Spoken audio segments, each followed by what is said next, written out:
Welcome to Suman TV. నేను మీ నవీన్. ఒక 20-25 సంవత్సరాల వెనక్కి వెళ్తే చాలా వరకు కూడా ఆ ఇంటి నిండా పిల్లలు ఉండేవాళ్ళు. అదేవిధంగా భార్యాభర్తల శృంగార జీవితం అనేది చాలా బాగుండేది. ఇప్పుడు అసలు ఒక పిల్లగాన్ని కనడానికే ఇబ్బందులు పడుతూ ఉంటారు. సో భార్యాభర్త కలవాలి అని అంటే ఇంటర్ కోర్స్కి బిఫోర్ వయాగ్రాలు వేసుకొని మరీ కలుస్తూ ఉన్నారు. అసలు ఈ పరిస్థితి ఎందుకు వచ్చింది? సో మైదా తింటే కూడా శృంగార జీవితం అనేది దెబ్బతీసే విధంగా ఉంటుంది. ఎక్కువ జిమ్ చేసినా కూడా వాళ్ళ శృంగార సామర్థ్యం తగ్గుతుంది అని చెప్పేసి చాలా ఆర్టికల్స్ అయితే చదువుతా ఉన్నాం. ఎందుకు ఈ పరిస్థితి వస్తూ ఉంది? ఒకప్పుడు లేని సమస్య ఇప్పుడు ఎందుకు పెరిగిపోతూ ఉంది? దీని గురించి అడిగి తెలుసుకుందాం. మనతో ఉన్నారు ట్రీట్మెంట్ రేంజ్ హాస్పిటల్ నుంచి ప్రముఖ సైకియాట్రిస్ట్, అదేవిధంగా సెక్సియాలజిస్ట్ డాక్టర్ సునీల్ కుమార్ రెడ్డి గారు. హాయ్ సార్, నమస్తే అండి. నమస్కారం సార్, నిజంగా ఆశ్చర్యం వేస్తూ ఉంది సార్. అప్పట్లో నాన్నగారు తాతల గారి కాలంలో ఇంటి నిండా మేమే 4 సంతానం, కానీ సంతానం వచ్చేసేసి ఇప్పుడు తగ్గిపోతూ ఉంది. ఇప్పుడు నాకు ఇద్దరైతే చాలు అని చెప్పేసి నేనున్నాను. కొద్దిమంది ఒకరు కూడా వద్దు అనే అనుకునే వాళ్ళు ఉంటారు. కొద్దిమంది పిల్లలు పుట్టాలంటేనే పుట్టలేని పరిస్థితి ఉంది. సో ఎందుకు అసలు ఈ శృంగార జీవితం అనేది సామర్థ్యం తగ్గిపోవడానికి రీజన్ ఏంటి ఒకప్పటికి ఇప్పటికి? అసలు మీరు ఒక 4 జనరేషన్స్ గురించి అడిగారండి. సార్, ఇప్పుడున్న యంగ్ జనరేషన్ అంటే 18 to 25 ఇయర్స్ వరకు, 25 నుంచి 40 ఇయర్స్ వరకు, 45 నుంచి 40 ఇయర్స్ నుంచి 60 ఇయర్స్ వరకు జనరేషన్స్ గురించి మీరు అడిగారు.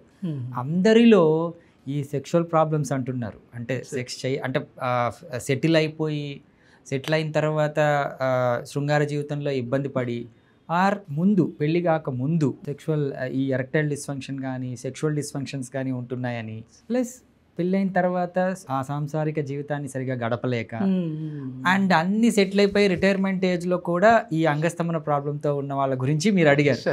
సో అందులో చాలా డీప్గా వెళ్తే ఏంటి అంటే లైఫ్ స్టైల్ గురించి మాట్లాడారు. సార్, మేము ముందు ఇలా ఉన్నాం, ఇప్పుడు ఉన్నాం.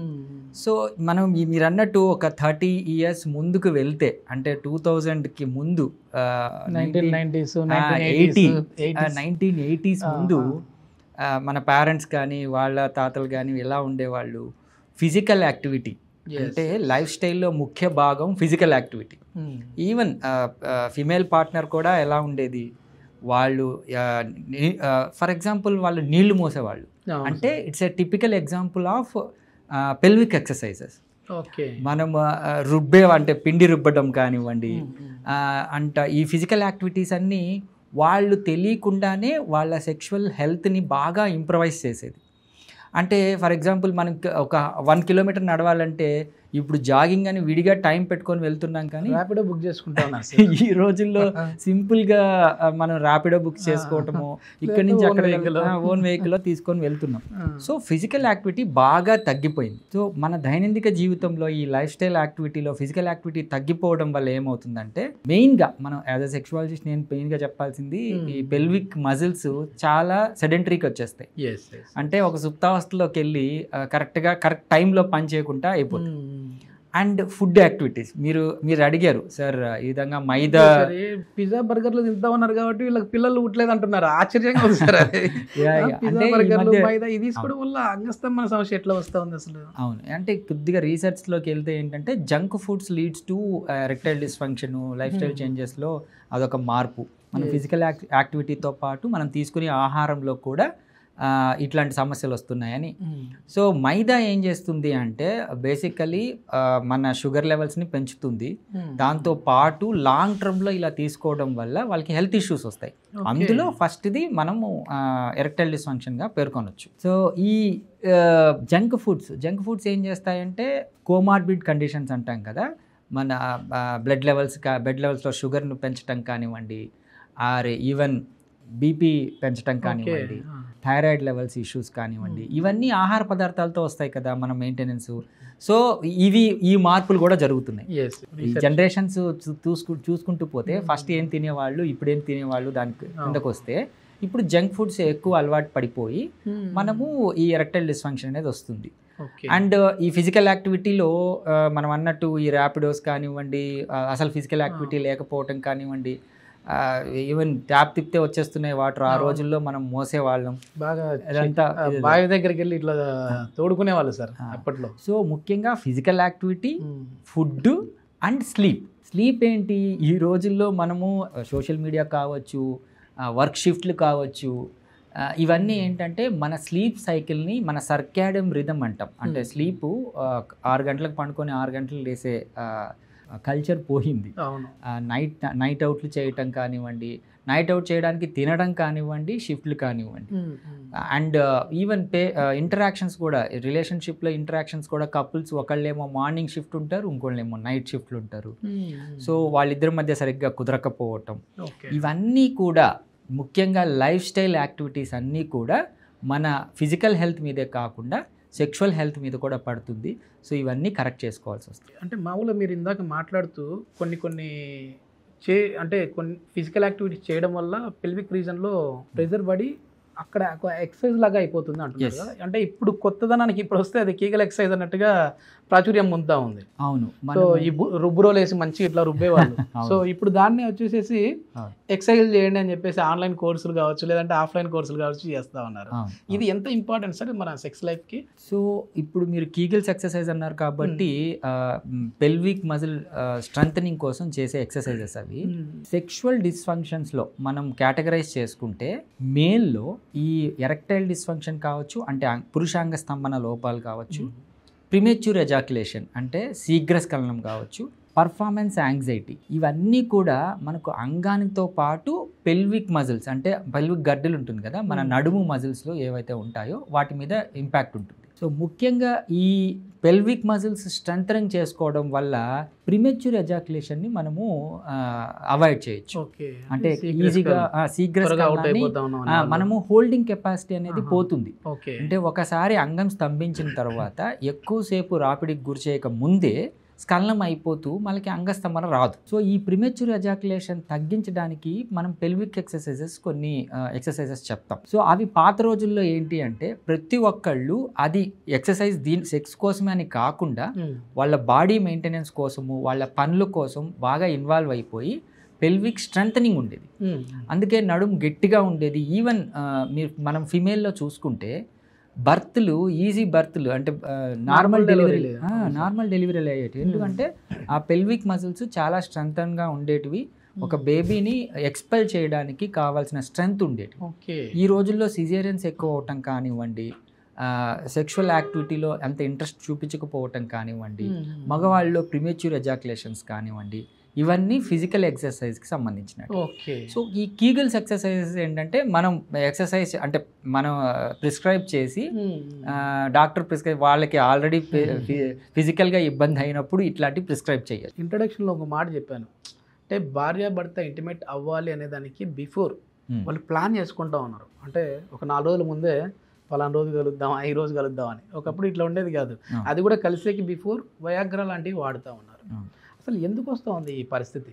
మామూలుగా అసలు వయాగ్రా వాడచ్చా వాడకూడదా? సో ఈ వయాగ్రా పిల్ ఏంటంటే ముఖ్యంగా మనం ముందు హనీమూన్ పిల్ అనేవాళ్ళం. మీకు ఫస్ట్లో అంటే 1980s అలాంటప్పుడు పెద్దవాళ్ళు యూజ్ చేసేవాళ్ళు, అండ్ యంగ్ జనరేషన్లో వాళ్ళు అసలు తెలిసేది కాదు. సో తర్వాత ఏమైంది అంటే విరివిగా దొరకటం మొదలైంది ఈ వయాగ్రా పిల్. డిస్క్రిప్షన్ లేకుండా కూడా ఇస్తా ఉన్నారు. అసలు వయాగ్రా కనిపెట్టింది మనము హైపర్ టెన్షన్ యూజ్ చేయడానికి, హైపర్ టెన్షన్ తగ్గించడానికి, ఉన్న బీపీని తగ్గించడానికి. ఇదేది ఏమవుతుందంటే ఇది వేసుకున్నప్పుడు అంగం స్తంభించడం మొదలవుతుంది కాబట్టి దాన్ని హనీమూన్ పిల్ లాగా వాడేవాళ్ళు. సో ఫైనలీ యంగ్ ఏజ్లో యూజ్ చేయటం వల్ల బిలీవ్ మీ ఒక్కసారి వయాగ్రా పిల్ యూజ్ చేస్తే ఇదేదో బాగుందని చెప్పి రిపీటెడ్గా తీసుకుంటారండి. అది ఒక అడిక్షన్ లాగా అయిపోతుంది.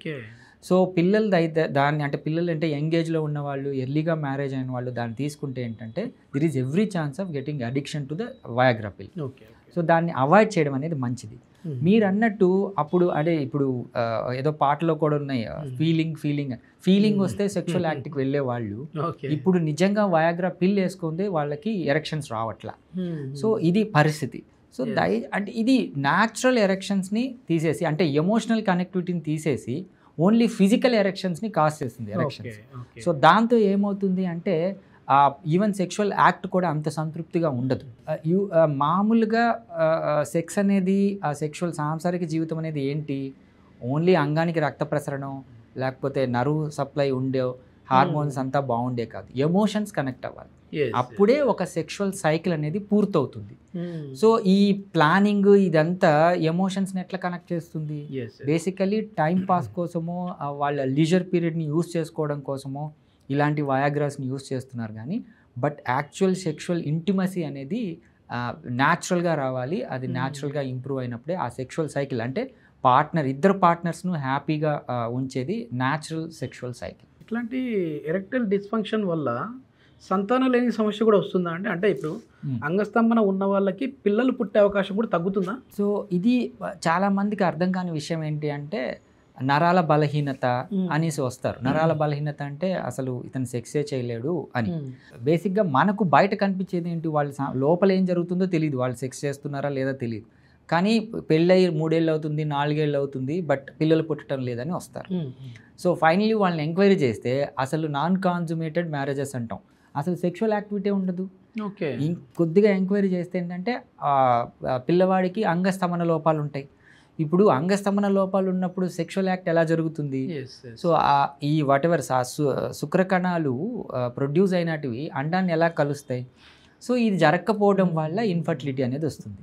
సో ఈ అంగస్తంభన అనేది మనకు ఆ సెక్షువల్ ఆర్గజంనే కాదు, ఇన్ఫర్టిలిటీని తీసేయడం అంటే లైక్ పిల్లలు పుట్టడానికి కూడా ఉపయోగపడుతుంది కదా. ఓకే. సో అంగస్తంభన అనేది ఆ విధంగా కూడా ప్రైమరీగా ఉపయోగపడుతుంది. అసలు ఏ ఏజ్ నుంచి ఏ ఏజ్ వరకు మనకు టెస్టోస్టిరాన్ లెవెల్స్ ఉంటాయి? అదేవిధంగా మాస్టర్బేషన్ హస్తప్రయోగం ఎక్కువ చేస్తే అంగం చిన్నగా అయ్యే అవకాశం ఉంటుందా? అసలు అంగం సైజ్ ఎంత ఉంటే స్త్రీ సాటిస్ఫాక్షన్ అవుతుంది అనే దాని గురించి మాట్లాడే ముందు సార్ పర్సనల్ లైఫ్ తెలుసుకుందాం. ఎందుకంటే సార్ వచ్చేసేసి ఒక సెక్స్ స్పెషలిస్ట్ మాత్రమే కాదు, సైకియాట్రిస్ట్ కూడా. సో అసలు ఈ ఫీల్డ్ సైడ్ ఎందుకు వచ్చారు సార్? ఫ్యామిలీ బ్యాక్గ్రౌండ్ ఏంటి అనే దాని గురించి తెలుసుకుందాం. సార్ చెప్పండి సార్, అసలు ఫ్యామిలీ బ్యాక్గ్రౌండ్ ఏంటి? ఎందుకంటే ఒక డాక్టర్గా చాలామంది, అంటే ఒకప్పుడు సెక్స్ స్పెషలిస్ట్ అంటే సమరం గారే గుర్తుకొచ్చారు, ఇప్పుడు చాలామంది కూడా వచ్చారు. అంటే అందులో ఇప్పుడు ఈ జనరేషన్కి మీరున్నారు. మెయిన్ వచ్చేసి వయాగ్రా వద్దు, షాక్ వేవ్ ముద్దు అని చెప్పేసి ఒక నినాదంతో వెళ్తూ ఉన్నారు. అసలు ఈ షాక్ వేవ్ అంటే ఏంటి, ఇటు సైడ్ ఎందుకు వచ్చారు, ఇవన్నీ మాట్లాడదాం సార్. ఫ్యామిలీ బ్యాక్గ్రౌండ్ ఏంటి సార్, ఎక్కడి నుంచి వచ్చారు? సో నేను నా సొంతూరు శ్రీకాళహస్తి అండి. సార్ శ్రీకాళహస్తి నుంచి నేను ఇటు హైదరాబాద్కి మూవ్ అవ్వడం జరిగింది. ఇట్స్ ఆల్మోస్ట్ 25 years బ్యాక్ నేను హైదరాబాద్ వచ్చేసాను. మధ్యలో యుఎస్కి వెళ్ళాను. యుఎస్కి వెళ్ళి అక్కడ ఎంఎస్ పబ్లిక్ హెల్త్ చేశాను. పబ్లిక్ హెల్త్ అంటే పబ్లిక్ స్పెషలిస్ట్, అంటే లైక్ జనాల్లో ఉండే ఈ రోగాలు ప్రివెన్షన్ దానికోసం చేశాను. Okay okay. సో మీరన్న ఆ సెక్స్ ఇంట్రెస్ట్ ఎలా వచ్చింది అనేది ఏంటి అంటే, ఎప్పుడైతే మనం ఎంబీబీఎస్కి ప్రిపేర్ అవుతుంటామో, మనము ఇంటర్మీడియట్లో కానీ నేను హాస్టల్లో ఉన్నాను. ఓకే. అది హాస్టల్ లైఫ్ నాకు ఫస్ట్. సో ఒక యంగ్ కుర్రోడు హాస్టల్లో ఉంటే యూజువలీ మనం సెక్షువల్ థింగ్స్కి ఎక్కువ వెళ్తాం. మనం నెక్స్ట్ మాట్లాడిపోయే మాస్టర్బేషన్ కానివ్వండి, ఈ సెక్షువల్ థింగ్స్ కానివ్వండి, అక్కడే మొదలవుతాయి. ఎందుకంటే మనం అదే పియర్ ఏజ్ పిల్లలతో ఉంటాం, అంటే సేమ్ ఏజ్ పిల్లలతో ఉంటాం. Even teenage is very that productive for sexual health. అప్పుడే ఈ నాలెడ్జ్ కూడా వస్తుంది. అది ఆబ్వియస్లీ నాకనే కాదు అందరికీ అది ఉంటుంది అనుకుంటున్నాను. తర్వాత నాకు జనరల్ మెడిసిన్ సీట్ వచ్చింది, ఎంబీబీఎస్ సీట్ వచ్చింది. ఎంబీబీఎస్ తిరుపతిలో చేశాను. తిరుపతి ఎస్వి మెడికల్ కాలేజ్లో తిరుపతిలో చేశాను. ఈ సెక్స్ గురించి తెలుస్తుంది అంటే మెడిసిన్లో మొత్తం సెక్స్ తెలిసిపోదండి. బేసికలీ నాలెడ్జ్ ఇస్తారు, అంటే లోపల అంగాలు ఎలాగుంటాయి, దానికి రిప్రొడక్టివ్ సిస్టమ్ ఏంటి అనేది విడిగా సిస్టమ్ గురించి మాట్లాడతాము. అంగం అంటే అదేదో ఇది మాత్రమే పెనిస్ గురించే కాదు, ప్రతి ఆర్గాను అంగమే. ఎగ్జాక్ట్లీ, అన్నిటి గురించి చెప్తారు. అన్ని అంగాల గురించి, అన్ని సిస్టమ్స్ గురించి నేర్చుకుంటాము. బట్ స్పెసిఫిక్గా ఎమోషనల్ రిలేషన్షిప్, సెక్షువల్ థింగ్స్ గురించి అంత ఎక్కువగా డీప్గా వెళ్ళాం. So somewhat disappointed, but anyhow నాకు ఆ నాలెడ్జ్ని బట్టి చదువుకోవటము, అప్పట్లో మీరు అన్నట్టు సమరం గారు ఎక్కువ స్వాతి పేపర్లో ఎక్కువ యాడ్స్ ఇచ్చేవాళ్ళు, ఆ పేపర్స్ చదవటము, ఇది బేసికలీ సెక్షువల్ నాలెడ్జ్ కూడా మనం ఫ్రీక్వెంట్ పేషెంట్ ఇంటరాక్షన్స్తోనే 10 మంది గురించి తెలుసుకుంటేనే వస్తుందండి. సో ఒక మనకున్న థాట్ అదే అందరికీ ఉంటుందని కాదు, ఎక్కువ పేషెంట్ ఇంటరాక్షన్ బట్టి కూడా ఒక్కొక్క నాలెడ్జ్ మనకు వస్తూ ఉంటుంది. ఈవెన్ పేషెంట్ కూడా మమ్మల్ని ఎడ్యుకేట్ చేస్తారు, సార్ ఇది పరిస్థితి అని. సో ఇది అయిపోయిన తర్వాత యుఎస్ వెళ్ళాను, పబ్లిక్ హెల్త్ చేశాను, పబ్లిక్ రిలేషన్ ఇంప్రూవ్ అయింది. దాని తర్వాత మళ్ళీ బ్యాక్ వచ్చేసి సైకాట్రీ చేశాను. సైకాట్రీ నేను విశాఖపట్నంలో చేశానండి, కేజీహెచ్లో చేశాను. సో సైకాట్రీలో పూర్తిగా సైకోసెక్షువాలిటీ అనేది నాకు అక్కడ ఇంట్రొడ్యూస్ అయింది. ఓకే. సైకోసెక్షువాలిటీ అంటే అంగస్తంభనకి సెక్షువల్ యాక్ట్కి మధ్యలో ఎమోషన్స్ అనేటివి చాలా ముఖ్యం. సో ఎవరిద్దరి మధ్యలో అయినా ఒక రిలేషన్ ఏర్పడడానికి ఆ ఎమోషనల్ రిలేషన్ అనేది ముఖ్యం. ఆ ఎమోషన్స్ని సైకాట్రీ డీల్ చేస్తుంది. ఈ సైకాట్రీ డీల్ చేసేటప్పుడు ఎమోషన్స్ గురించి బాగా చదువుకుంటాం. వాట్ ఎవర్ యాంగర్ కానివ్వండి, ఈవెన్ ఆకలి కానివ్వండి, నిద్ర కానివ్వండి, ఇవన్నీ దాంట్లోనే వస్తాయి. అంటే డైలీ యాక్టివిటీస్లో మనిషి దైనందిక జీవితంలో రెగ్యులర్గా మనం ఎక్స్పోజ్ అయ్యే థింగ్స్ ఏంటివి అంటే first social interaction, emotional interactions, and of course appetite, ఆకలి, food intake, and of course night పడుకునేటప్పుడు నిద్ర, అండ్ మధ్యలో ఈ సెక్షువల్ ఇంటరాక్షన్స్. ఇవన్నీ కూడా నాకు సైకాట్రీ ఇన్ డెప్త్ నేర్పించింది. So I'm satisfied. ఇంకా ఇన్ డెప్త్ సెక్షువాలజీ ఉండడం వల్ల దాని మీద ఎక్కువ ఆర్టికల్స్ చదవటం కానివ్వండి, ప్రాక్టీస్లో కూడా ఒక క్వశ్చన్ అడగటం, సార్ మీ ఇబ్బంది ఏంటి అంటే వాళ్ళు మామూలుగా డిప్రెషన్, యాంగ్జైటీలు చెప్తారు కానీ ఎవరు పేషెంట్ డైరెక్ట్గా నాకు సెక్స్ ప్రాబ్లం ఉంది అని చెప్పేవాళ్ళు కాదు.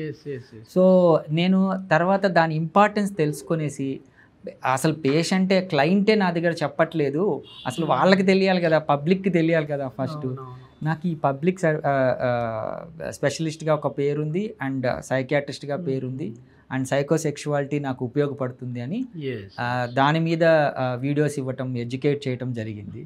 సో ఫైనలీ ఈ రోజు నేను ఏంటంటే per month more than 300 patients typically for sexual health కోసమే చూస్తున్నాను.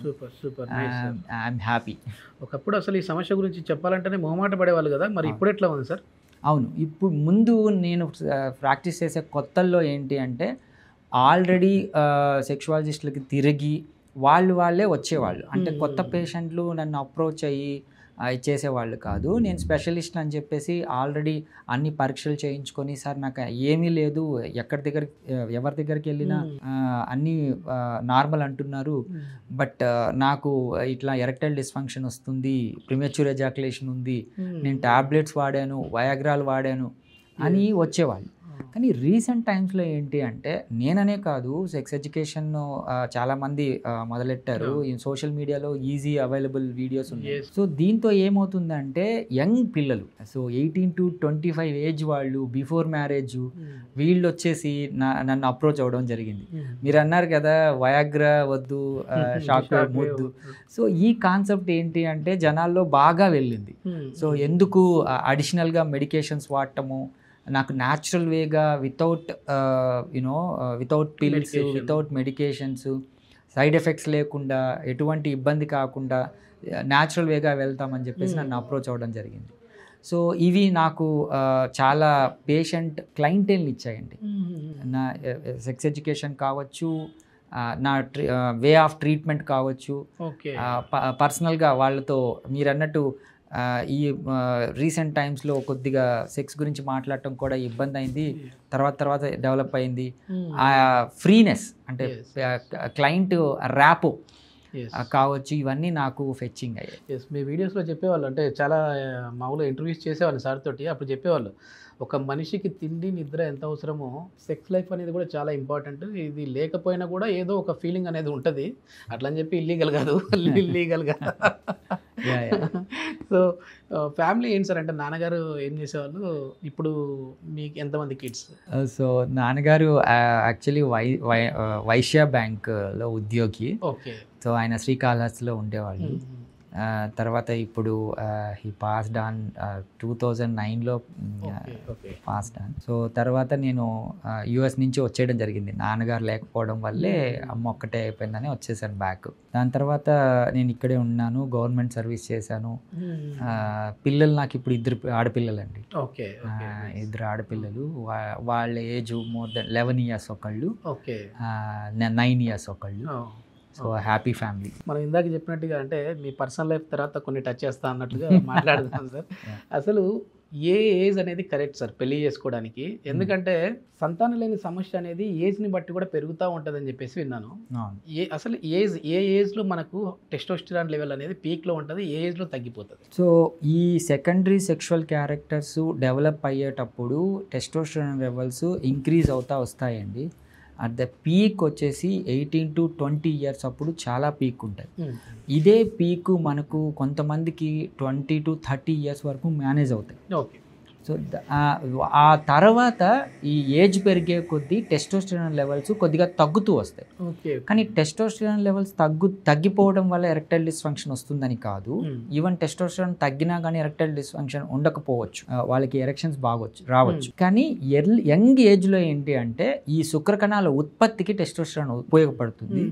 అండ్ ఆ మేల్నెస్, ఆ బోల్డ్నెస్ రావడానికి and even beard secondary sexual characters improve అవ్వడానికి టెస్టోస్టెరాన్స్ అన్ని విధాలుగా తోడ్పడుతుంది. రైట్ ఏజ్ ఏంటి సార్ పెళ్లి చేసుకోవడానికి? మన గవర్నమెంట్ ప్రకారము ఆడపిల్లల్లో అయితే 18 years, మగవాళ్ళలో 21 years. కానీ 30 తర్వాత చేసుకుంటారు కదా, మరి ఏంటి వాళ్ళ లైఫ్ ఎట్లా ఉండబోతా ఉంది?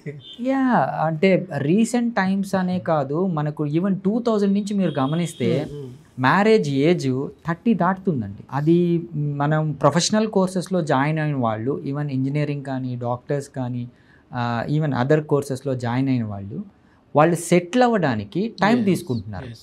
అంటే బేసికలీ వాళ్ళు సంపాదన కావచ్చు, సెటిల్మెంట్ అని వచ్చిన అమ్మాయిని సెక్షువల్ యాక్ట్ కన్నా బాగా చూసుకోవడం అనే దాని మీద ఎక్కువ ఇంట్రెస్ట్ చూపిస్తున్నారు. సో ఫైనలీ ఏమవుతుందంటే లేట్ మ్యారేజెస్ అవుతున్నాయి. కానీ మీరు అన్నారు కదా సార్, దాంతో అయితే ఏకీభవించింది నేను. ఆ అమ్మాయిని బాగా చూసుకోవాలి కాబట్టి సంపాదించాలని అంటే దీనికి ఎక్కువ ప్రిఫరెన్స్ ఇవ్వలేదన్నారు కదా. ఒక ఆర్టికల్ చదివాను, అందుకు చెప్తా ఉన్నా నేను. భర్త సరిగా కోట్ల ఆస్తి, భర్త సరిగా లైంగికంగా ఆమెను చూసుకోలేదని చెప్పేసి డైవర్స్ తీసుకుంది. డబ్బులు ఉన్నాయి, అన్నీ ఉన్నాయి, కానీ భర్త నుంచి ప్రేమ అందుతూ ఉంది, అన్నీ బాగున్నాయి, కానీ శృంగార జీవితం సరిగా లేదు, నన్ను సరిగా చేయట్లేదు, కాబట్టి ఈజ్ నాట్ ఫిట్ ఫర్ అని చెప్పేసి డైవర్స్కి అప్లై చేసేసారు, విడిపోయారు. అవునండి, ఇవి ఈ కేసులు నా దగ్గర కూడా వస్తున్నాయి. లైక్ వెల్ సెటిల్డ్ ఫ్యామిలీస్, అంత వాళ్ళకి ఫైనాన్షియల్గా ఎటువంటి ఇబ్బంది లేదు, but still they are suffering with kind of anxiety and ఈ సెక్షువల్ డిస్ఫంక్షన్స్. ఓకే. ఈ sexual dysfunctions direct cause for డైవర్స్లు అనేటివి వస్తున్నాయి. బేసికలీ ఫస్ట్ సెక్షువల్ యాక్ట్ ఉండి మధ్యలో ఎలా తగ్గుతుంది? సో అంటే అతను మగతత్వానికి ప్రూవ్ చేసుకొని పిల్లలు పుట్టి తర్వాత కూడా he is not able to. Main 40 ఏళ్ళు దాటిన తర్వాత ఈ శృంగార సామర్థ్యం తగ్గుతుంది అని వింటా ఉంటాం కదా, నిజంగానే తగ్గుతుంది అంటే ఆ 40 ఏళ్ళ తర్వాత ఎందుకు తగ్గుతుంది ఒకవేళ తగ్గితే? సో ఇప్పుడు మనం ముందు 18 to 20 years 25 years మాట్లాడుకున్నాం, మీరు ఇప్పుడు 40 అడుగుతున్నారు కదా. సో 40 ఏజ్ ఏంటి అంటే potential age for all comorbidities. మనకున్న లైఫ్ స్టైల్లో మనం ముందు మాట్లాడుకున్నట్టు వాకింగ్, ఫిజికల్ యాక్టివిటీ సరిగా ఉండదు, స్లీప్ సరిగా ఉండదు, స్ట్రెస్ ఎక్కువ ఉంటుంది, ఇప్పుడున్న life tension life yeah stressful life ఉంటుంది. వీటితో ఏమవుతుందంటే వాళ్ళ ఫిజికల్ హెల్త్ ఇబ్బంది పడుతుంది. ఈ డయాబెటీస్లు కానీ ముందు 60 తర్వాత వచ్చేటి, ఇప్పుడు ఏంటంటే ఎర్లీగానే స్టార్ట్ అవుతుంది. అంటే డయాబెటిక్ అటాక్ అవుతా ఉన్నాయి. నేను ఇంకా 20 yearsలో వస్తున్నాయి అంటే నాకు విచిత్రంగా అంటే, ముందు ఏంటి అంటే type 1 డయాబెటీస్ పిల్లల నుంచి వస్తుంది, మనం ఇన్సులిన్ మీద ఇప్పుడు 20లో type 2 డయాబెటీస్ అనేది వస్తుంది. అది స్ట్రెస్ ఇండ్యూస్డ్ కావచ్చు, రివర్సిబుల్ ఉంటాయి, బట్ వాళ్ళు ప్రీ డయాబెటిక్ అయిపోవటం నేను మామూలుగా బ్లడ్ టెస్ట్లు చేస్తున్నప్పుడు మాకు తెలుస్తుంది అనమాట. సో ఎర్లీ ఏజ్లో డయాబెటీస్లు వస్తున్నాయి. అదే 40 ఏజ్లో అయితే ఇంకా కన్ఫామ్గా ఆల్మోస్ట్ మనకు డయాబెటీస్ వస్తుంది. సో డయాబెటీస్ ఉన్నవాళ్ళు ఇప్పుడు 100% డయాబెటీస్, 100 మెంబర్స్కి డయాబెటీస్ వస్తే 60% ఎరెక్టైల్ డిస్ఫంక్షన్ ఉంటుందండి. ఓకే. ఎందుకు ఈ డయాబెటీస్ ఉన్న వాళ్ళలో ఈ అంగస్తంభన సమస్యలు చూస్తూ ఉన్నామండి?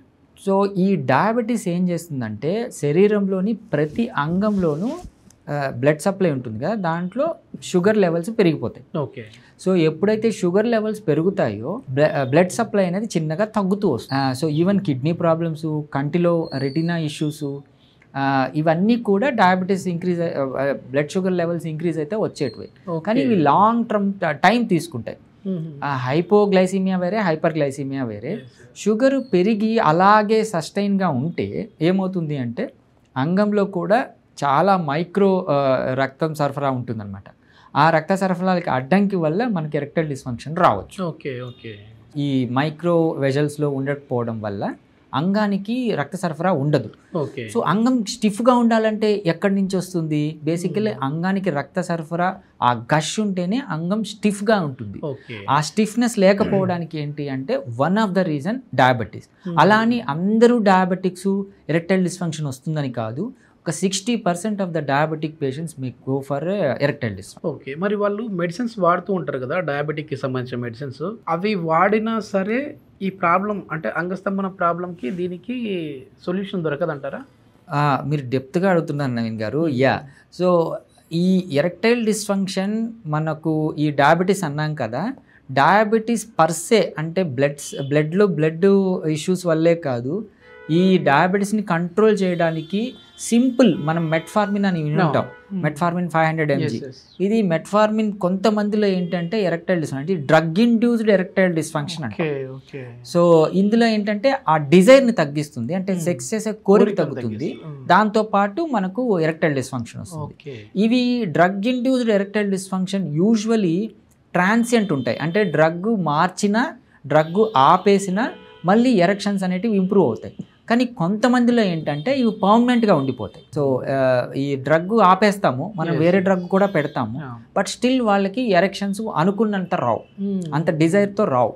సో వాళ్ళకి మనం ట్రీట్మెంట్ ఇవ్వడం ద్వారా వాళ్ళకి ఎరెక్టైల్ డిస్ఫంక్షన్ని కరెక్ట్ చేయొచ్చు. బీపీ, షుగరు, థైరాయిడ్ ఇట్లాంటి డిసీజులు ఉన్న వాళ్ళు వయాగ్రా వాడితే ఇంకా ఎట్లాంటి కాంప్లికేషన్స్ వస్తాయి వాళ్ళకి? సో మీరు అనేది కోమార్బిడ్ కండిషన్స్లో ఈ వయాగ్రా తీసుకోవడం అనేది ఈవెన్ పేషెంట్కే భయం వేస్తుందండి. మీరు అనుకుంటున్నాం కానీ but they are very vigilant. వాళ్ళు అనవసరంగా మెడికేషన్స్ తీసుకోరు, బట్ స్టిల్ కొంతమంది ఏంటి అంటే ఈజీ అవైలబుల్, వాళ్ళకి అర్జెన్సీ ఉంటుంది, అలా తీసేసుకుంటారు. సో ఈ వయాగ్రా ఏం చేస్తుంది అంటే యాంటీ హైపర్టెన్సివ్, బీపీని తగ్గించడానికి వాడే మాత్ర, ఆల్రెడీ బీపీ యాంటీ హైపర్టెన్సివ్స్ వాడుతుంటారు. Combination of 2 drugs may lead to hypotension. అంటే బీపీ తగ్గిపోవటం అనేది ఒక ప్రమాదకరమైన థింగ్. కొంతమందికి హెడ్ఏక్ రావటం, ఇవి హార్ట్ బీట్ పెరగటం, అంటే పాల్పిటేషన్స్ అంటాము, ఆందోళనతో హార్ట్ బీట్ పెరగటం, ఇవి మళ్ళీ కాంబినేషన్ ఆఫ్ డ్రగ్స్ కొన్ని ఇబ్బందికరంగా ఉంటాయి, అంటే దాంట్లో సైడ్ ఎఫెక్ట్స్ ఉంటాయి. సో ఇట్లాంటివన్నీ సైడ్ ఎఫెక్ట్స్కు వాళ్ళు లీడ్ అవ్వచ్చు. కొంతమంది అంటే భయపెట్టడం కాదు, there is a chance of heart attacks, అంటే ఎంఐ రావటం, మయోకార్డియల్ ఇన్ఫెక్షన్స్ రావటం, ఈవెన్ సివిఏ పెరాలసిస్ రావటం, ఇలాంటివి కూడా జరుగుతాయి. అంటే వాళ్ళు డోసేజ్ మించి వేసుకోవటం, రెగ్యులర్గా వాడటం, దాని మీద ఆధారపడటం, ఇవి కూడా కైండ్ ఆఫ్ సైడ్ ఎఫెక్ట్. మళ్ళీ ఇప్పుడు మనం టీనేజ్ దగ్గరికి వద్దాం సార్. ఎందుకంటే చాలామంది కూడా మీరు హస్తప్రయోగం చేసుకుంటా ఉన్నారా, అయితే మీ అంగం చిక్కిపోతుంది, మీరు హస్తప్రయోగం చేసుకుంటా ఉన్నారా, అయితే మీ వీర్యం మొత్తం వెళ్ళిపోతా ఉంది, మీరు సన్నబడిపోతారు, మీకు ఈ ప్రాబ్లమ్స్ అంటుంటారు కదా. నిజంగానే మాస్టర్బేషన్ అంటే హస్తప్రయోగం చేస్తే అంగం చిన్నగా అవుతుందా? అసలు ఈ మాస్టర్బేషన్ గురించి పెద్ద ఒక మిత్ ఉందండి, ఒక సిన్ అంటాం. అదే మాస్టర్బేట్ చేస్తే అదొక పాపం అని కూడా ప్రచారంలో ఉంది. అందుకే టీనేజర్ దగ్గరికి వద్దాం సార్ అన్నాను. ఎందుకంటే వాళ్ళే ఎక్కువ కొంచెం చేసుకోవాలన్నా వద్దా, ఒకవేళ చేసుకుంటే రోజుకి ఎన్నిసార్లు చేసుకోవాలి, వారానికి ఎన్నిసార్లు చేసుకోవాలి, ఒక డాక్టర్ ఏమో మంచిది అంటాడు, ఒక డాక్టర్ ఏమో చిన్నగా అయిపోద్ది అంటాడు, ఏది కన్ఫ్యూజన్ అనుకుంటా ఉంటాడు. ఇది అదే మీరు ఫస్ట్ మిత్ ఏంటి అంటే అసలు చేసుకోవడం అనేది పాపం అని కల్చరల్గా కొన్ని ఇష్యూస్ ఉన్నాయి. అసలు మాస్టర్బేషన్ చేయకపోతే అన్మ్యారీడ్ వాళ్ళు హౌ టు వాళ్ళ అర్జున్ ఎలా తీర్చుకుంటారు, సెల్ఫ్ సాటిస్ఫాక్షన్ ఎలాగ వస్తుంది. సో మాస్టర్బేషన్ తప్పు కాదు, ఇదేమి పాపం కాదు, అది తెలుసుకొని ఉండాలి, బట్ దాని మీదే ఆధారపడకూడదు. అంటే ప్రతిరోజు నేను 4 సార్లు చేసుకున్నాను సార్, 5 సార్లు చేసుకున్నాను సార్, దానివల్లే నాకు ఇలాగ అయింది సార్ అంటే. సో దయచేసి ఈ మాస్టర్బేషన్ అనేది ఒక హ్యాబిట్ లాగా చేసుకొని దాని మీద ఆధారపడిపోవటం, దాన్ని పోర్న్ లింక్ చేసుకోవటం, ఇవన్నీ ఇబ్బంది అండి. సో ఇంకో క్వశ్చన్ మీరు అడిగింది ఏంటి అంటే మాస్టర్బేషన్ చేసుకోవడం వల్ల సన్నగా అయిపోతుందా అని అంటారు. సో మాస్టర్బేషన్ టెక్నిక్స్ ఏంటి అంటే అంగానికి రాపిడి కలిగించడం ద్వారా ఆ సెల్ఫ్ స్టిమ్యులేషన్లో మనం స్ఖలనం అనేది జరుగుతుంది కదా. సో ఈ సెల్ఫ్ స్టిమ్యులేషన్ అనేది మనం ఇచ్చే ప్లెజర్ని బట్టే ఉంటుంది. సో ఏమవుతుంది అంటే తనకు తాను సొంతంగా ప్లెజర్ ఇవ్వటం వల్ల అంగానికి ఫుల్ ఫ్లెడ్జ్డ్ రక్త ప్రసరణ రాకుండానే స్ఖలనం అయిపోతుంది. So there is a chance of సన్నబడిపోవటం, కానీ అంటే దీనివల్లే డైరెక్ట్గా అదే కారణం అని చెప్పలేము. రోజుకి ఎన్నిసార్లు మంచిది అంటారు మీరు చెప్పిన? సో యూజువలీ నేను రోజు అడ్వైస్ చేయను, నా క్లయింట్స్కి నేను చాలా వీడియోస్లో కూడా నేను ఎడ్యుకేట్ చేయడం అనేది జరిగింది. సో వీక్లీ వన్స్ అనేది ఓకే, బట్ డైలీ దాని మీద డైలీ జరిగితే ఏమవుతుంది అంటే somehow other way we are linked to porn అండి. రోజు సెక్షువల్ యాక్ట్, రోజు మాస్టర్బేషన్కి వెళ్తున్నాడు అంటే there is a porn addiction. అంటే ఫోన్ చూసి ఫోన్ చూసి సెల్ఫ్ స్టిమ్యులేషన్ చేసుకునేసి వాళ్ళు మాస్టర్బేట్ చేసుకుంటుంటారు. సో దాన్ని అవాయిడ్ చేయాలి అంటే వీలైనంత వరకు మాస్టర్బేషన్ తగ్గించాలి, సో దట్ వాళ్ళ ఇంట్రెస్ట్ పోర్న్ మీద తగ్గుతుంది. సో ఫైనలీ ఏమవుతుంది అంటే వీళ్ళకి పోర్న్ అడిక్షన్ వచ్చేస్తుంది. అంటే పోర్న్ చూడకుండా ఒక రోజు కూడా వాళ్ళు నైట్ నిద్రపోలేరు, మాస్టర్బేట్ చేసుకోకుండా పడుకోలేరు.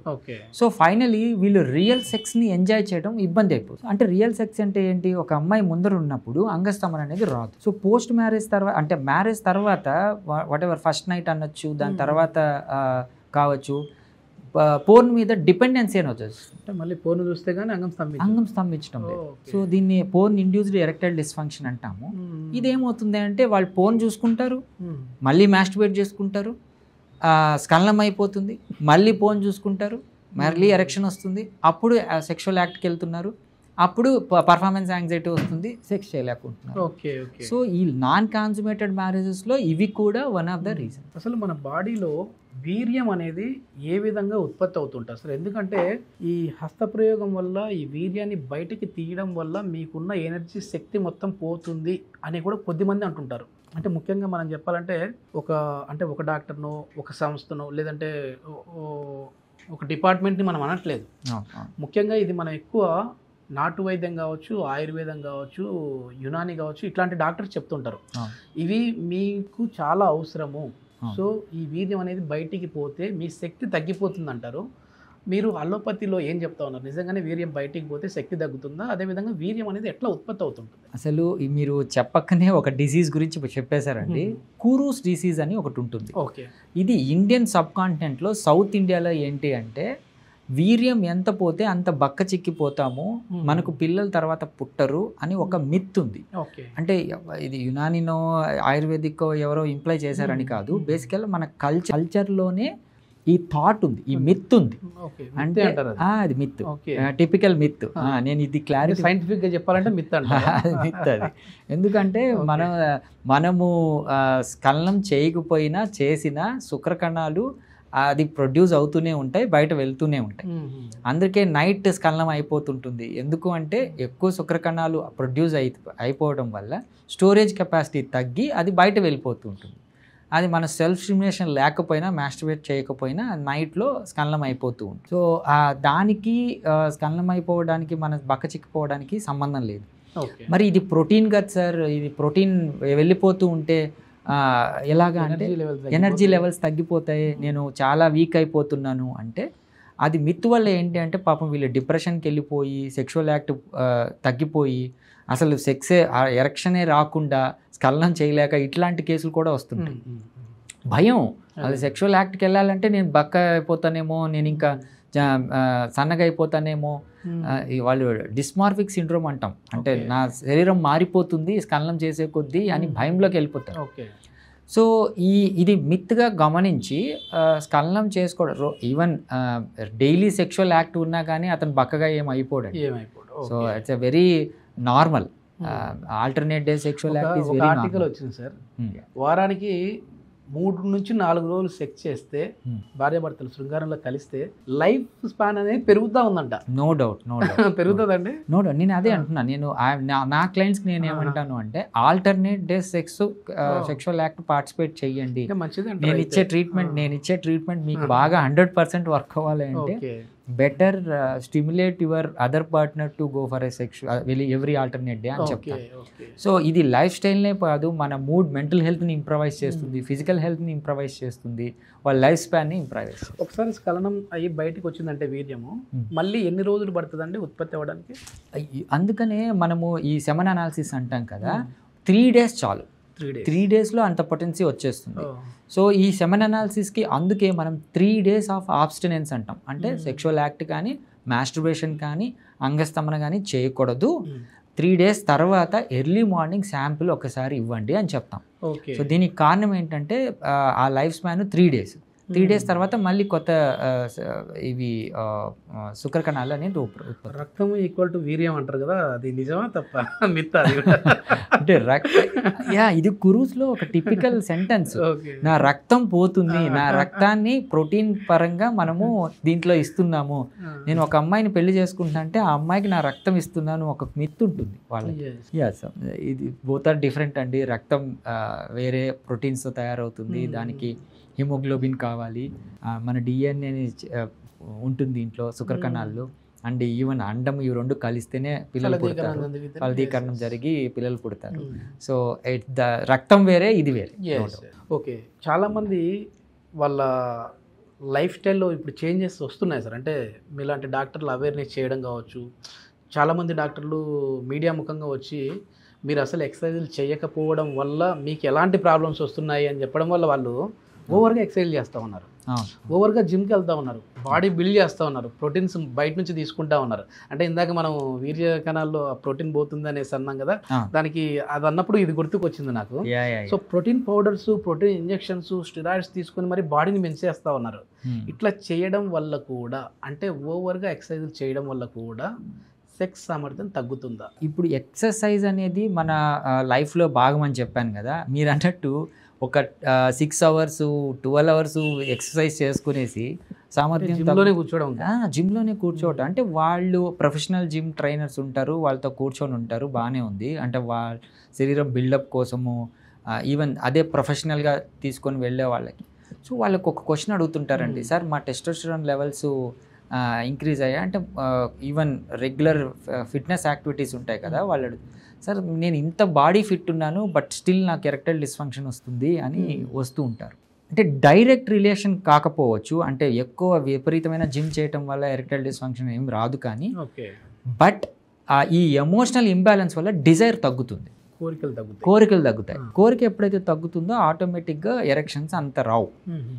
సో కానీ టెస్టోస్టెరాన్ తగ్గడం వల్ల, మామూలుగా ఎక్సర్సైజ్ చేస్తే టెస్టోస్టెరాన్ బూస్టింగ్ ఉంటుంది, ఎర్లీ మార్నింగ్ టెస్టోస్టెరాన్ లెవెల్స్ విపరీతంగా వస్తాయి. అందరూ చాలా మంది కూడా అదే చెప్తారు సార్. అంటే టెస్టోస్టెరాన్ లెవెల్ పెరగాలంటే కొంచెం సన్లైట్కి, మార్నింగ్ సన్లైట్కి ఉండండి, సూర్య నమస్కారాలు చేయండి, కొన్ని ఆసనాలు వేయండి అని చెప్తా ఉంటారు. కానీ ఈ ఎక్సర్సైజ్ చేస్తే ఎట్లా తగ్గుతా ఉంది అనేది, అంటే ఓవర్గా చేస్తే ఏమవుతుందంటే ఉన్న పొటెన్సీ కన్నా ఎక్కువ చేయటం వల్ల మనకు ఈ ప్రోటీన్ అంత దొరకదు. ఆటోమేటిక్గా ఇవన్నీ లైసిస్ అయ్యి, ఉన్న కణజాలం అంతా లైసిస్ అయ్యి మనకు ప్రోటీన్ వస్తూ ఉంటుంది. అందుకని కొద్దిగా హెచ్చుతగ్గులు ఉంటాయి. కానీ రెగ్యులర్ యాక్టివిటీస్ అంటే 30 minutes per day 5 days a week is a lifestyle చేంజెస్లో మనం చేసుకోవాల్సింది. ఇది ఖచ్చితంగా మన సెక్షువల్ పొటెన్సీని ఇంప్రవైజ్ చేస్తుంది. ఇందాక మీరు అన్నారుగా కోరికలు తగ్గుతాయని, ఆ కోరికలను పెంచే మందులు కూడా ఉన్నాయా ఏమైనా అలోపతిలో కోరికలను పెంచేటివి అంటూ ఏమి ఉండవండి, అదే మన మిత్. ఈ వయాగ్రా కోరికలను పెంచుతుంది అంటాం. వయాగ్రా ఏం చేస్తుంది అంటే ఈ అంగంలోని రక్తనాళాలని డైలేట్ చేసి అంగంలోనికి రక్తం ప్రసరింపజేస్తుంది జస్ట్ టెంపరవరీగా. అప్పుడు ఆటోమేటిక్గా అంగం స్తంభిస్తే కోరిక అది ఆటోమేటిక్గా వస్తుంది అనేది థాట్. పాపం నిజంగా డిజైర్ లోపం ఉన్న వాళ్ళకి, డిప్రెషన్లో ఉన్న వాళ్ళకి వయాగ్రాలు వేస్తే ఇలాంటివి ఏం జరగవు. అంటే వయాగ్రా చేసుకుంటే వెళ్ళిపోద్దిగా, అక్కడ బ్లడ్ ఫ్లోని పెంచేసేస్తుంది కోరిక లేకపోయినా. యా మీకు నా దగ్గరికి రెగ్యులర్గా వీళ్ళు ఏంటంటే వయాగ్రాలు 100 mg 200 mg వాడేవాళ్ళు వస్తారు. సరే ఇప్పుడు అంగం వయాగ్రా వేస్తున్నాను బట్ అంగం లావ్ అవుతుంది బట్ స్టిఫ్ కావట్లేదు అంట. సో దీంతో అర్థం ఏంటి, పాపం అంగానికి ఆ ఉన్న రక్తనాళాలు వ్యాకోచింపజేసి అంగం లావ్ అవుతుంది కానీ స్టిఫ్నెస్ రాదు. ఎందుకు, ఈ డిజైర్ కలవదు కాబట్టి. సో అంతా ఇంటర్లింక్డ్ ఉంటాయండి. సో ఆ పాపం వాళ్ళు రెగ్యులర్గా వాడడం వల్ల ఇట్లాంటి ఇబ్బందులు వస్తాయి. సో అందుకని వీటిని అవాయిడ్ చేయడం అనేది బెటర్. ఒకసారి మనం మందుబాబుల దగ్గరికి వద్దాం సార్. ఎందుకంటే ఆల్కహాల్ ఎక్కువగా తీసుకుంటే చాలా ఇబ్బందిగా ఉంటుంది, అదే ఆల్కహాల్ 2 పెగ్గులే తీసుకుంటే శృంగార జీవితం బాగుంటుంది అని చెప్పేసి ఒక అపోహ ఉంది. అది ఎంతవరకు అది నిజంగా, అంటే అది నిజమంటారా, అది కూడా మిత్ అంటారా? అపోహ అన్నారు, అపోహ. బేసికలీ ఫస్ట్ ఏంటంటే సెక్స్ అనేది ఒక సెన్సిటివ్ థింగ్ అండి హ్యూమన్ లైఫ్లో.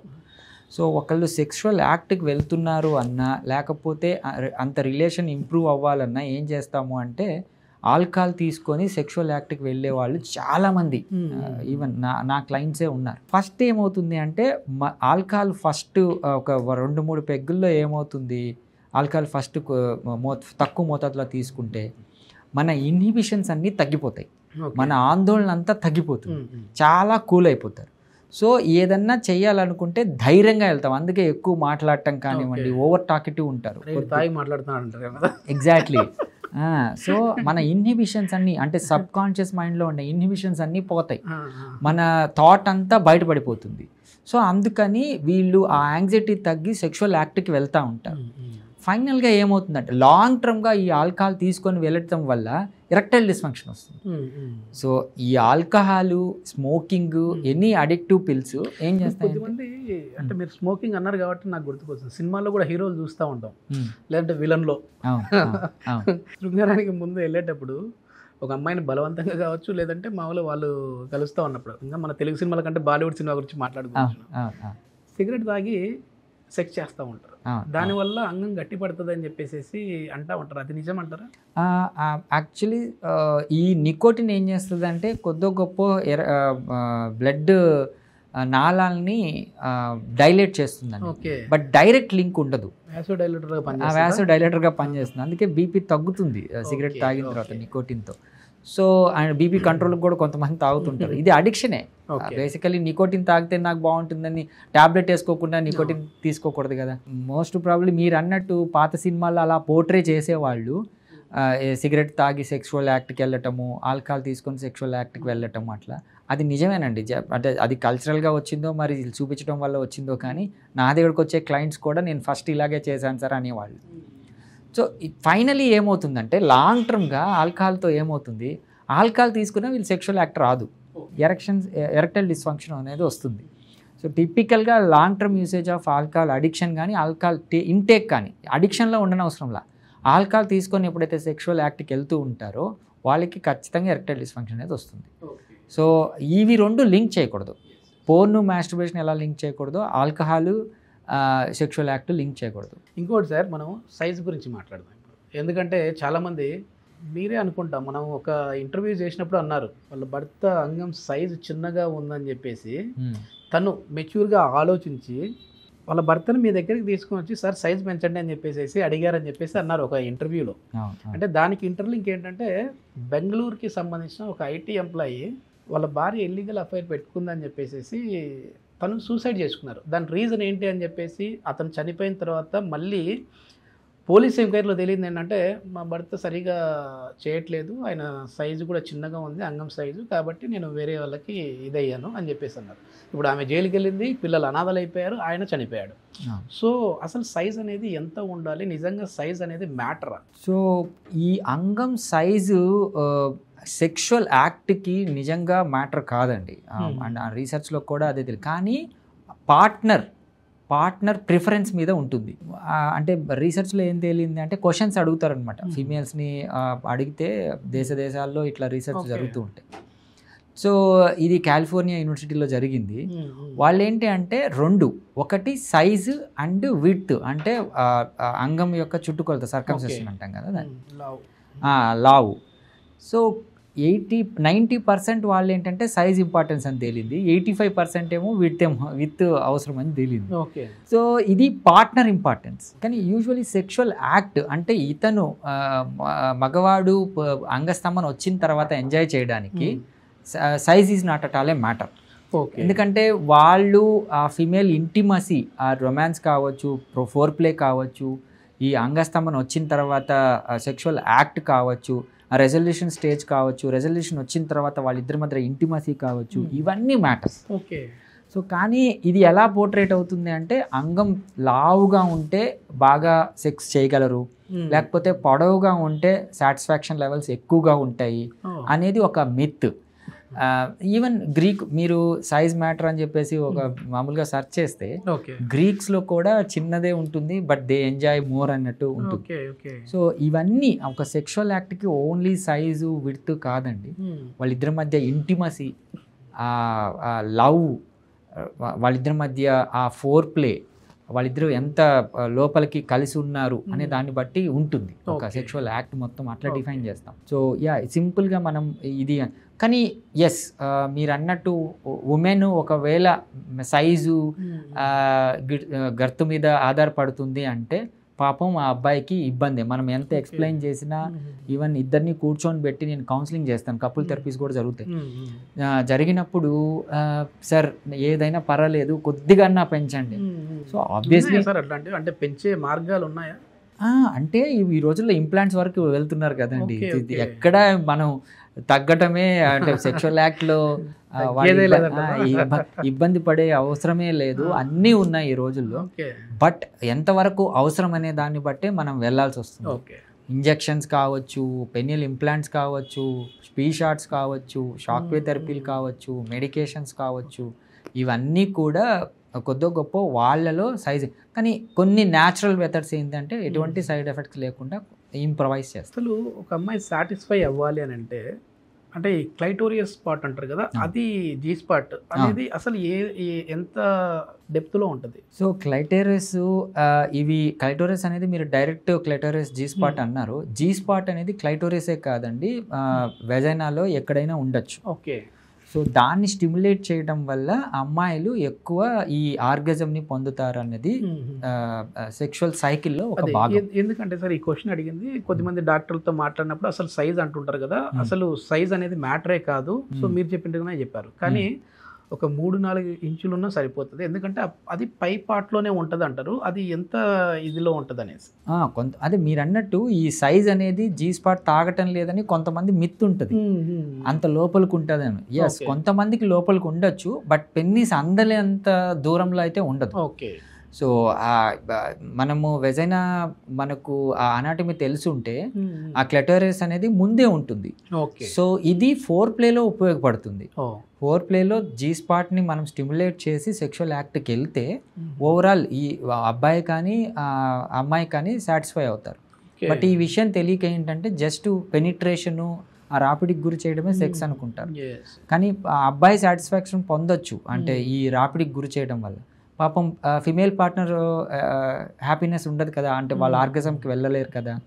నేను ఫిమేల్ సెక్షువల్ సైకిల్ అని చెప్పేసి మేల్ సెక్షువల్ సైకిల్ అనేది నేను కొద్దిగా వివరించాను, దీన్ని కూడా డిస్కస్ చేద్దాం తర్వాత. సో ఇవి రెండు కలిసినప్పుడే ఇద్దరు పార్ట్నర్స్ హ్యాపీనెస్ వస్తుంది.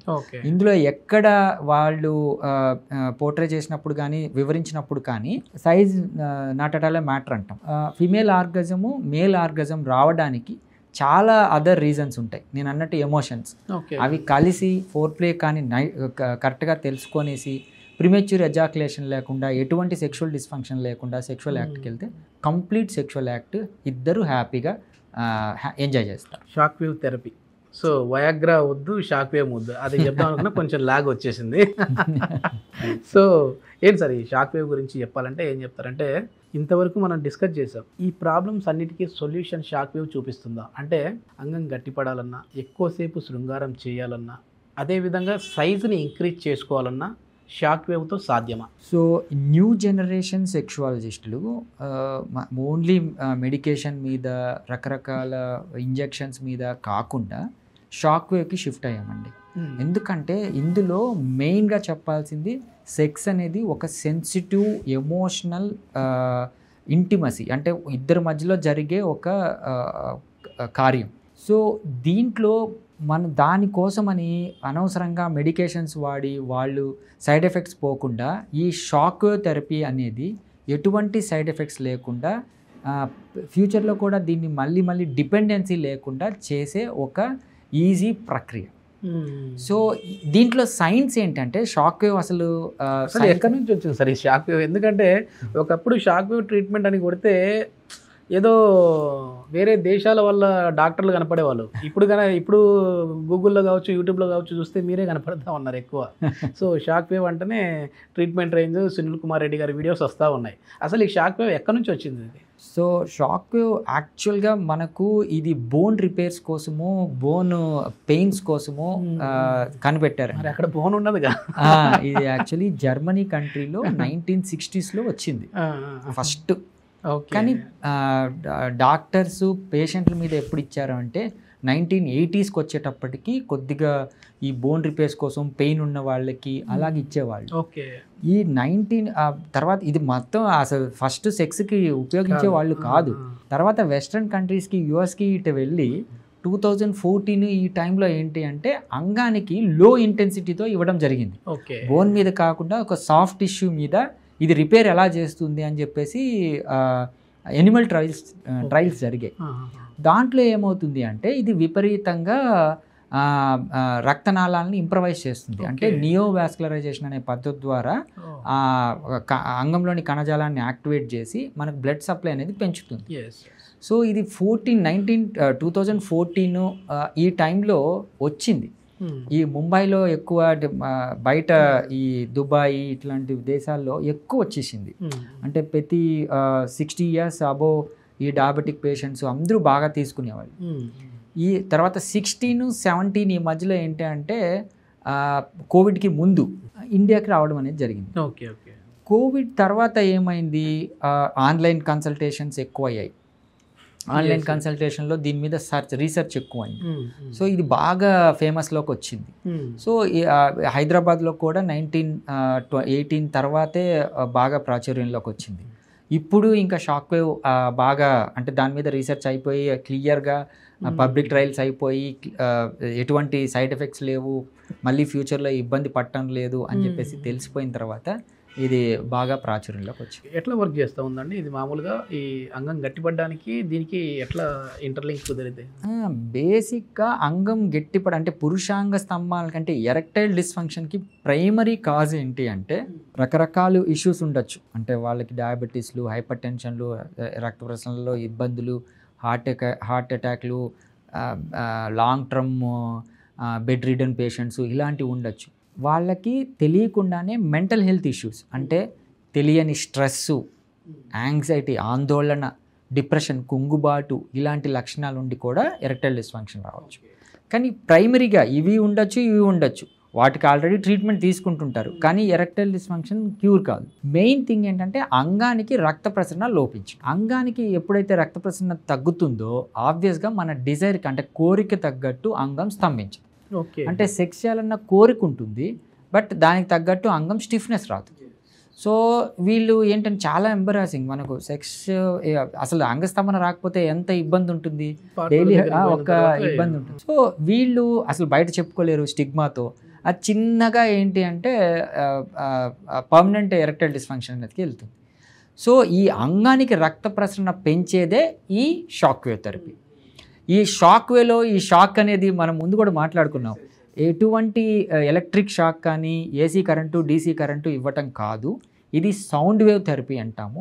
ఈ సౌండ్ వేవ్స్ ఏం చేస్తాయంటే అంగంలోని కణజాలాన్ని, స్మూత్ మజిల్స్ ఉంటాయండి మన పెన్నిస్లో, ఈ స్మూత్ మజిల్స్ని రిపేర్ చేస్తాయి.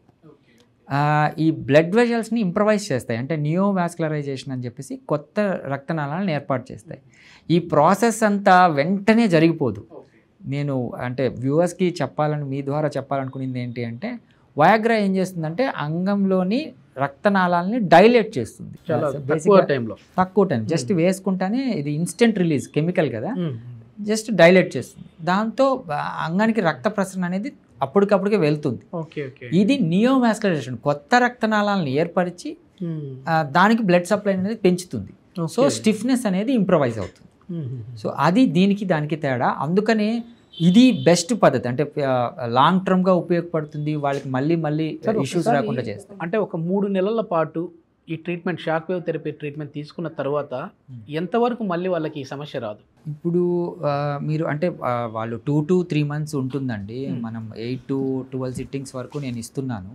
ఈ పీరియడ్లో ఏంటి అంటే ఆ సెక్స్ ఎడ్యుకేషన్ కావచ్చు, వాళ్ళతో మాట్లాడటం కావచ్చు, వాళ్ళకున్న మిత్స్ని క్లియర్ చేయటం కావచ్చు, దీంతో ఇంప్రవైజెస్.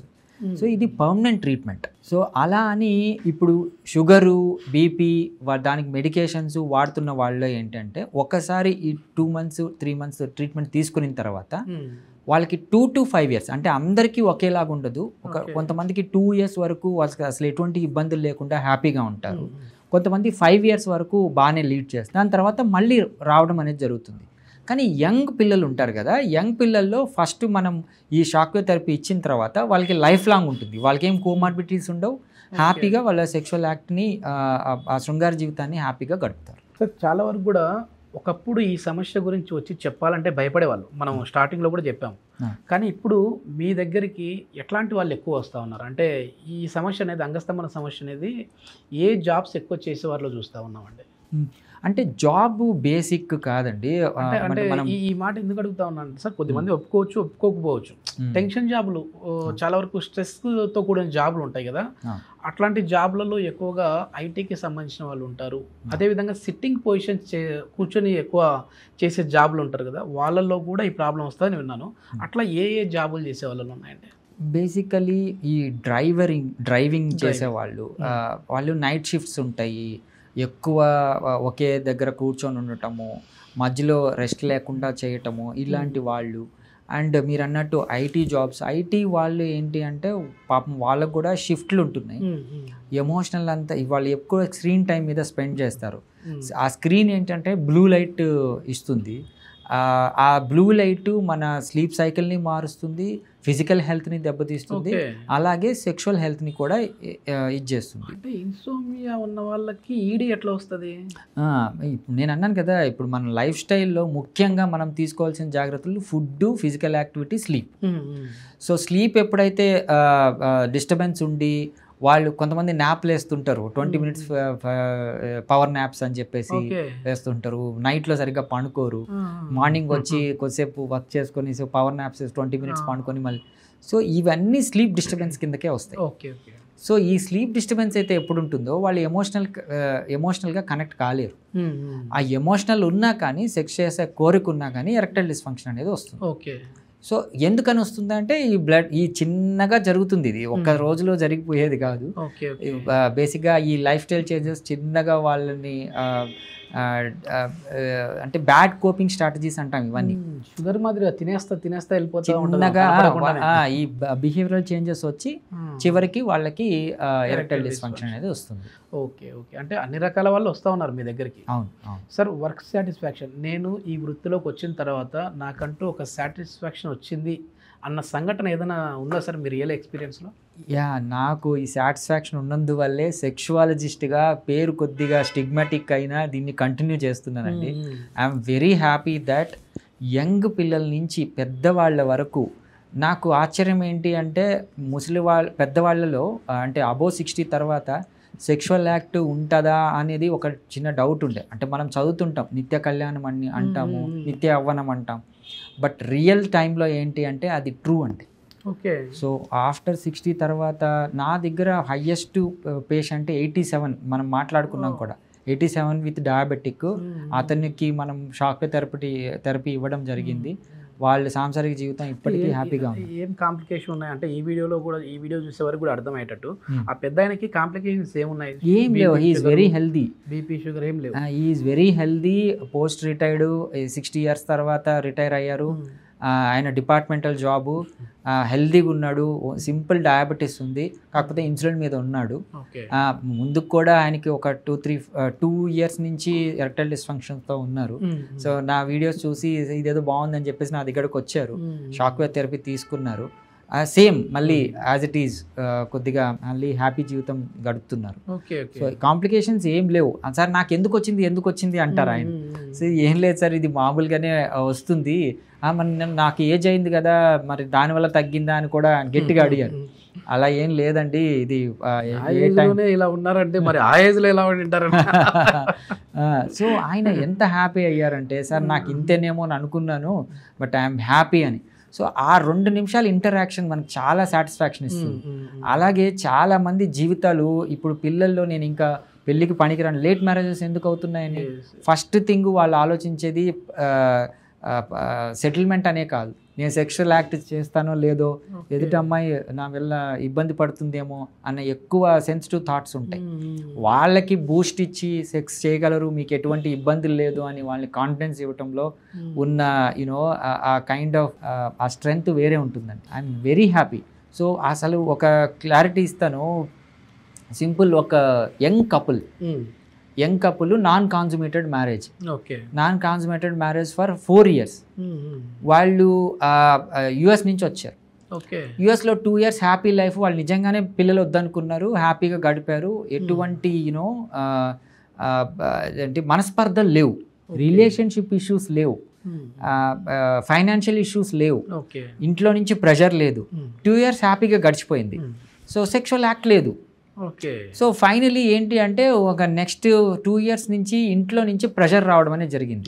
యంగ్ కపుల్ అండి, సీరియస్లీ. మనం ఆ అబ్బాయికి ఏమో 29 years ఉంటాయి, అమ్మాయికేమో 26. మ్యారేజ్ అయింది ఒక 2 years ముందు, 24 years 27 years యంగ్ ఏజ్ లోనే చేసుకున్నారు. Full settled family. వాళ్ళు హ్యాపీగా యుఎస్కి వెళ్ళి అక్కడ వర్క్ చేసుకుంటున్నారు.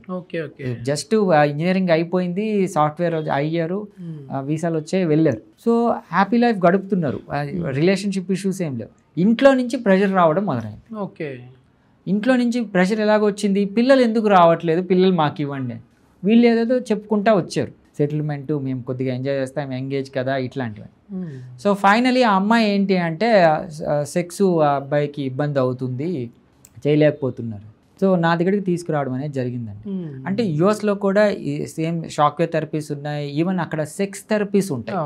సెక్స్ థెరపీస్ అంటే కపుల్ థెరపీ లాగా ఇంకొద్దిగా డీప్గా వెళ్ళేసి సెక్స్ థెరపీస్ ఉన్నాయి. బట్ అప్రోచ్ చాలా ఇబ్బందిగా ఉంటుంది, చాలా టైం పడుతుంది, ఒక్కొక్క సెషన్స్ జరుగుతాయి, కాస్ట్ ఇవన్నీ తీసుకునేసి నా దగ్గరికి రావడం అనేది జరిగింది. సో వీళ్ళని ఎగ్జామిన్ చేస్తే సో అమ్మాయికి ఏం ఇష్యూ లేదు, కొద్దిగా వెజినిస్మస్ ఆ కైండ్ ఆఫ్ ఇబ్బంది ఉంది, అబ్బాయిలో ఎరెక్టైల్ డిస్ఫంక్షన్ ఉంది. సో ఈవెన్ మనం బ్లడ్ టెస్ట్లు అన్నీ చేయడం అనేది జరిగింది, ఏమీ లోపాలు లేవు, టెస్టోస్టెరాన్ లెవెల్ కూడా అంతా బాగున్నాయి, అబ్బాయి ఇబ్బంది ఏం లేదు. సో ఫైనలీ కొద్దిగా erectile dysfunction with premature ejaculation, కొద్దిగా యాంగ్జైటీ పర్ఫార్మెన్స్ ఉంది. యాంగ్జైటీ పర్ఫార్మెన్స్ అంటే ఇద్దరు పెళ్ళాం ఇద్దరే కదా సార్, బాగా కలిసి ఉంటారు కదా, వాళ్ళకేం యాంగ్జైటీ అని అనొచ్చు, కానీ ఇది సబ్ కాన్షియస్లో ఉంటుంది. సో అమ్మాయి చిన్న యాటిట్యూడ్ చేంజెస్ కూడా అబ్బాయిలో ఈ పర్ఫార్మెన్స్ యాంగ్జైటీని ఇస్తుంది. సో ఫైనలీ వాళ్ళని ఎగ్జామిన్ చేసి కొద్దిగా అమ్మాయికి కూడా ట్రీట్మెంట్ ఇవ్వడం అనేది, కపుల్ థెరపీ తీసుకున్నాను. సో వెజినిస్మస్ ఉండే అమ్మాయికి కూడా ట్రీట్మెంట్ ఇవ్వడం జరిగింది. అండ్ అబ్బాయికి ఎరెక్టైల్ డిస్ఫంక్షన్కి షాక్వేవ్ థెరపీ ఇచ్చాం. ఓకే. సో హ్యాపీగా వాళ్ళు సెక్షువల్ యాక్ట్ అంటే నాకు ఆల్మోస్ట్ 4 to 6 సిట్టింగ్స్కి వచ్చేటప్పటికి ఎరెక్టైల్, వాళ్ళు ఆల్రెడీ వయాగ్రా వాడున్నారు, అక్కడ గమ్స్ లాగా దొరుకుతాయి, చాలా ఈజీగా దొరుకుతాయి యుఎస్లో, ఇక్కడలాగా కాదు. వాళ్ళు గమ్స్ అడిగితే గమ్స్ లాగా ఇచ్చేస్తారు, అవి వాడు. సో అవి వాడినా కానీ వాళ్ళకి ఇంప్రూవ్ కాలేదు. సో నేను కొద్దిగా సెక్స్ ఎడ్యుకేషన్ పెట్టి, ఈ ఫిమేల్ సెక్షువల్ సైకిల్ ఏంటి, మేల్ సెక్షువల్ సైకిల్ ఏంటి, మీరు ఎన్ని రోజులకు ఒకసారి పార్టిసిపేట్ చేయాలి.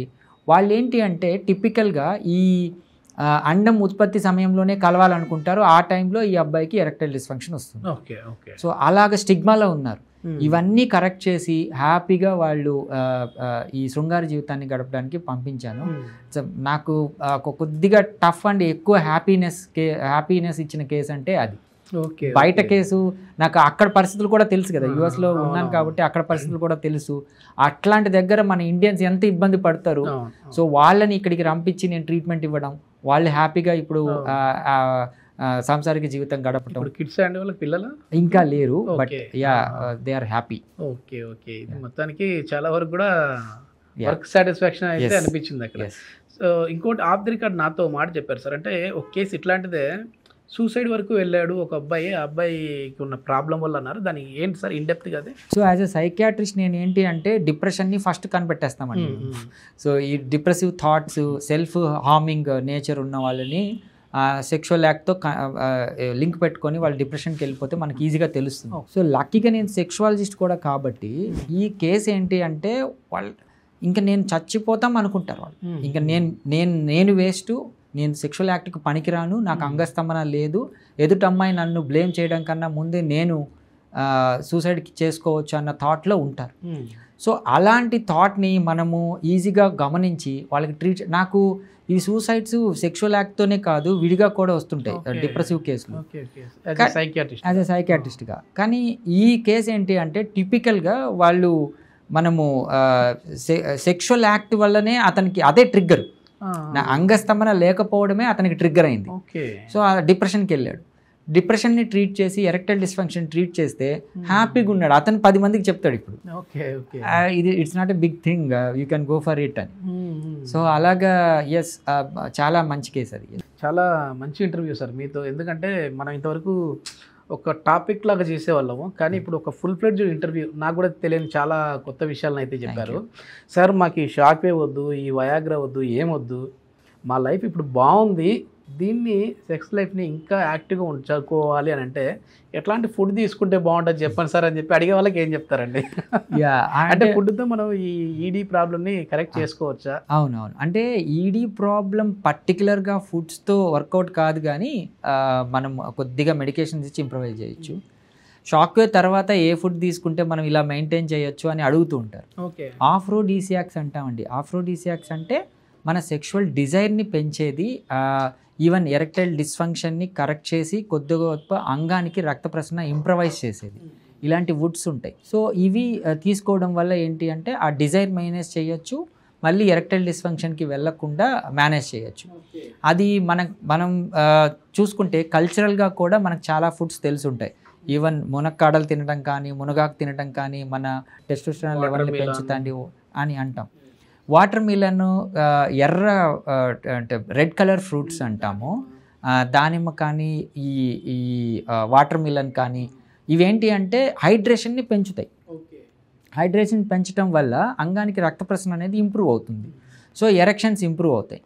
సో అందుకని టిపికల్గా కొంతమంది మరి సినిమాల్లో ఉన్నాయో లేదో బిఫోర్ మునక్కాయలు అయితే సినిమాలో చాలా ఉన్నాయి సార్. ఉన్నాయేమో కదా, పెళ్ళైన వాళ్ళకి మునక్కాయ కూర అవి ఏదో సంథింగ్ వెంకటేష్ గారి సినిమా అనుకుంటా. వాటర్ మిలన్ జ్యూస్ తాగుతారు. Okay, just before sexual act juice తాగుతారు. ఇదేంటంటే హైడ్రేషన్ పెంచుతుంది, ఎరెక్షన్స్ ఈజీగా వస్తాయి అన్నట్టు. ఓకే, సో ఈవెన్ మనకు ఎల్ కార్నిటిన్, ఆర్జినిన్ అని చెప్పేసి కొన్ని కాంపోనెంట్స్ ఉంటాయి. ఇవి మనం డైలీ సప్లిమెంట్స్ లాగా టాబ్లెట్స్ రూపంలో ఉంటాయి. అదే మనకు ఈ గ్రీన్ లీఫీ వెజిటేబుల్స్లో ఉంటాయి. సో అవి తీసుకోవడం వల్ల కూడా ఈ ఆఫ్రోడీసియాక్స్ అంటాం వాటిని, ఇంప్రవైజ్ అవుతుంది. హెల్దీ ఫుడ్ అండి, అంటే కైండ్ ఆఫ్ మైదా బర్గర్లు పిజ్జాలు కాకుండా ఇంటి ఫుడ్ తింటే, రెగ్యులర్ ఫుడ్ తింటే ప్రతి దాంట్లోనూ మనకు ఈ ఆఫ్రోడీసియాక్స్ అనేవి ఉంటాయి. ఈవెన్ బీట్రూట్ జ్యూస్ కూడా మనకు ఆఫ్రోడీసియాక్, అది మనకు బాగా పనిచేస్తుంది. ఈవెన్ నాన్ వెజిటేరియన్స్లో ఏంటి అంటే మనకు ఫిష్ ఆయిల్స్ అంటాము, కాబట్టి ఫిష్ బాగా మంచి ప్రోటీన్స్ ఉంటాయి, ఈజీ డైజెస్టబుల్ ప్రోటీన్స్ ఉంటాయి. అండ్ చికెన్ మటన్తో పోల్చుకుంటే మటన్లో ఈ రెడ్ మీట్ అంటాం వాటిని, రెడ్ మీట్లో కొద్దిగా ఈ ఆఫ్రోడీసియాక్ నేచర్స్ ఉంటాయి. సో తినే ప్రతి పదార్థంలోనూ ఉంటుంది. హ్యాపీగా ఇంటి ఫుడ్ తింటే హ్యాపీ, అంటే బయట ఫుడ్ కాకుండా. ఈ షాక్ వేవ్ అనే దాని గురించి భయపడే వాళ్ళకి ఫైనల్గా మీ వర్డ్స్ ఏం చెప్తారండి? సో షాక్ వేవ్ థెరపీ అంటే ఇది చాలా అంత ఇబ్బందికరమైన థెరపీ కాదండి. ఒక థెరపీ లాగా మన మెంటల్ హెల్త్ని మార్చి అంగానికి రక్త ప్రసరణ పెంచి ఎరెక్టైల్ డిస్ఫంక్షన్ని కావచ్చు, ప్రిమెచ్యూర్ ఎజాక్యులేషన్ని కావచ్చు, పర్ఫార్మెన్స్ యాంగ్జైటీని కావచ్చు, మొత్తం ఆల్టుగెదర్ మేల్లో సెక్షువల్ డిస్ఫంక్షన్ని ఇంప్రవైజ్ చేసే ఒక టెక్నిక్. సో దీన్ని భయపడకండి. ఒకవేళ దీన్ని అంటే దాని మీద ఏమన్నా మిత్స్ ఉంటే డైరెక్ట్గా నన్ను అడగచ్చు, I will clarify you. And ఈ ఏజ్కి సంబంధం లేకుండా ఎవరైనా యూస్ చేసుకోవచ్చు. దీనివల్ల ఎటువంటి సైడ్ ఎఫెక్ట్స్ కానీ, ఫ్యూచర్లో ఇబ్బందులు కానీ, పుట్టబోయే పిల్లలకు కానీ, అండ్ ఈ రిలేషన్షిప్ ఇష్యూస్ కానీ ఏమీ ఉండవు. ఓకే, అంటే హార్ట్ ప్రాబ్లమ్స్ ఉన్న వాళ్ళైనా ఈ థెరపీ తీసుకోవచ్చు. నేను పేస్ మేకర్ ఉన్న వాళ్ళకి కూడా ఇచ్చాను. ఎందుకంటే పాపం పేస్ మేకర్ ఉన్న వాళ్ళు ఎలక్ట్రికల్ స్టిమ్యులేషన్ కదా సార్, నాకు మళ్ళీ అంగానికి ఇది ఇస్తే ఏదన్నా ఇబ్బంది అవుతుందా అని అంటారు. బట్ నేను పేస్ మేకర్ ఉన్న వాళ్ళకి కూడా ఈ థెరపీ ఇచ్చాను. ఓకే ఓకే, మొత్తానికి సేఫెస్ట్ థెరపీ అంటారు. Safest therapy. ఓకే, ఇది మొత్తం మీద చాలా వరకు కూడా ఈరోజు ఇంటర్వ్యూ అయితే చాలా చక్కగా సాగింది. చాలా మంది అంటే ఇప్పుడు నేను అడిగిన క్వశ్చన్స్ కూడా మీ వీడియోస్ కింద కొన్ని కమెంట్స్ వచ్చాయి సార్. ఆ కమెంట్స్ని బేస్ చేసుకుని కూడా కొన్ని క్వశ్చన్స్ తీసుకున్నాను. సో అందరికీ కూడా ఒక క్లారిటీ అయితే వచ్చింది ఈ షాక్ వేవ్ థెరపీ గురించి. దీని గురించి ఫర్దర్ ఇన్ఫర్మేషన్ ఏదైనా కావాలంటే ట్రీట్మెంట్ రేంజ్ హాస్పిటల్ వారి కాంటాక్ట్ నెంబర్ కూడా ప్రొవైడ్ చేస్తున్నాం సునీల్ కుమార్ రెడ్డి గారితో. మీరు అక్కడికి వెళ్ళి మాట్లాడచ్చు. Thank you sir. Thank you.